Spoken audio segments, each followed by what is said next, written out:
ქალაქ ოზურგეთის მუნიციპალიტეტის საკრებულოს ხთომაზე დეპუტატებმა დღის წესრიგით გათვალისწინებული რამდენიმე საკითხი განიხილეს. თათია სამსონიძე განაგრძობს თემას.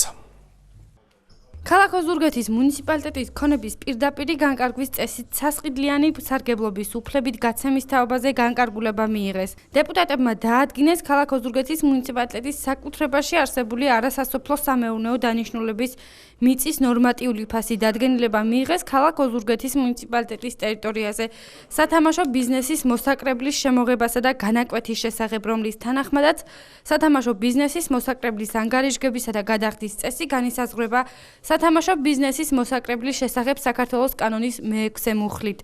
საკრებულოს ხდომაზე დამტკიცდა ასევე ქალაქ ოზურგეთის მუნიციპალიტეტის მერიისა და საკრებულოს აპარატის მოხელეთა კვალიფიკაციის ამაღლების 2017 წლის გეგმა. ბაზრის ტერიტორიაზე იყო 8 კვადრატის იჯარით გაცემის საკითხი, რომელიც წინა საკრებულოს ჰქონდა მიღებული და საჯარო რეესტრმა დააკმაყოფილა, ვინაიდან როდესაც გაიყო თემი და ქალაქი, ითხოვდა საჯარო რეესტრმა ითხოვა ქალაქს საკრებულოს თანხმობა. ეს საკითხი ჰქონდა მიწის ნორმატიული ფასის დადგენასთან დაკავშირებით, რომელიც შარშანს ჰქონდა მიღებული და იგივე დავტოვეთ წელს. იყო ცვლილება მოხდა სათამაშო ბიზნესის მოსაკრებელთან დაკავშირებით, ახალი სტანდარტები და რეგულაციები შემოვიდა და ჩვენ იმის მიხედვით ვიმოქმედეთ და დავაწესეთ ახალი მოსაკრებელი სათამაშო ბიზნესთან დაკავშირებით და იყო მერის სამსახურების რეორგანიზაციის საკითხი, რომელიც ადმინისტრაციულ წარმოებად დავიწყეთ ამისი და ბოლო საკითხი გახდათ საკრებულოსა და მერის თანამშრომელთა გადამზადების კვალიფიკაციის ამაღლების საკითხი, რომელიც შარშანს ჰქონდა ჩვენ და წელს იგივე გავაგრძელეთ, რომელიც თუ საჭირო დარჩა გადამზადება, ჩვენ მზადავართ, რომ მოთხოვნის შემთხვევაში ამათვის თანამშრომელი საუმაღლოდ კვალიფიკაცია.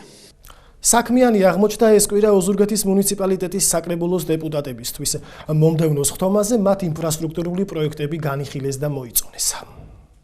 დეპუტატებმა ქალაქ ოზურგეთის მუნიციპალიტეტის ტერიტორიაზე 2017 წელს რეგიონული განვითარების პროექტების ფონდიდან განხორციელებული და დასაფინანსებელი ინფრასტრუქტურული პროექტები მოიწონეს.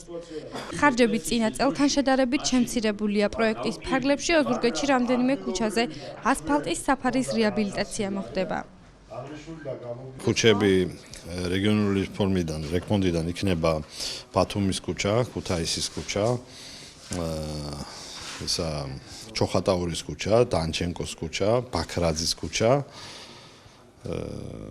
და დანარჩენი იქნება ადგილობრივი შემოსავლებიდან ჯანაშიას ქუჩა და თავისუფლების ქუჩა, სასაფლაოსთან მისასვლელი გზები იქნება მოწესრიგებული, ასევე წმინდა გიორგის ქუჩა, რომელიც ადის ზექადის სასაფლაოზე.